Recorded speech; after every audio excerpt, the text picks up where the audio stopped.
je vous propose de réaliser une quiche au saumon. Et je peux vous dire qu'elle est très bonne parce que j'ai déjà goûté.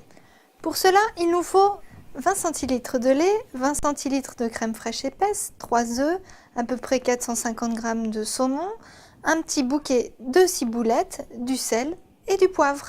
Pour commencer, on va mettre notre pâte dans le moule à tarte. Pour la pâte brisée, n'oubliez pas que vous pouvez la faire maison en suivant notre recette.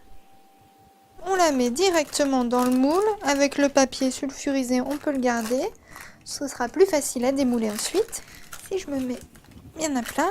Et avec une petite fourchette, on va piquer le fond. Ça évitera à la pâte de gonfler. Le temps qu'on prépare notre garniture, on va quand même la placer au réfrigérateur, ce sera mieux. On prend le saumon, on va le couper en gros dés.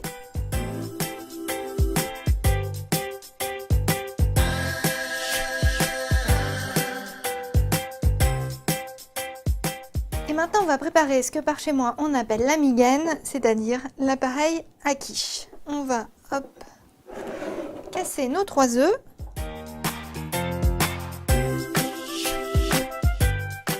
On va les fouetter un petit peu.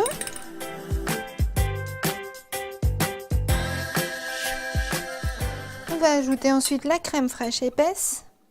C'est la crème fraîche qui va, avec les œufs, permettre à l'appareil à quiche d'être ferme, mais aussi d'être assez onctueux. Alors on peut éventuellement là, maintenant sceller d'un petit fouet. Une fois que c'est bien mélangé, on peut finir par ajouter le lait. On ajoute la ciboulette et on fait ça au ciseau. C'est pratique, la ciboulette, on met ce qu'on veut. Et là, cette tarte, vous pouvez vraiment la personnaliser comme vous voulez. Vous pouvez changer les herbes. Donc on cisèle, on met un peu la quantité qu'on veut, hein, suivant si on aime beaucoup la ciboulette ou pas. Moi, j'aime. Ensuite, on mélange à nouveau. Et puis là, bien sûr, on assaisonne, très important, sinon ça va être fade. Donc poivre, du sel. On mélange un dernier petit coup, puis on va récupérer notre pâte à tarte qui est dans le frigo. Donc là, on commence par mettre le saumon dans le fond de la tarte. Donc on dispose les petits dés de saumon, hein, comme ça. Et on verse notre petite migaine. Bon, souvent la ciboulette a tendance à vouloir remonter au-dessus, c'est pas très grave, hein. Tout va bien se répartir tout seul. On peut éventuellement parsemer d'un peu de fromage, parmesan ou comté, gruyère. Faites attention encore une fois si vous rajoutez du fromage, c'est souvent salé, donc salez un petit peu moins votre appareil. Et puis maintenant on enfourne, donc dans notre four préchauffé à 200 degrés.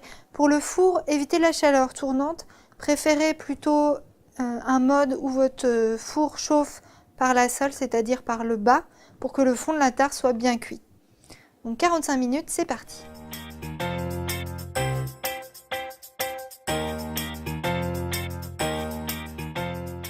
Et voilà, notre quiche est maintenant prête. On va pouvoir passer à table, la découper et voir comment c'est à l'intérieur.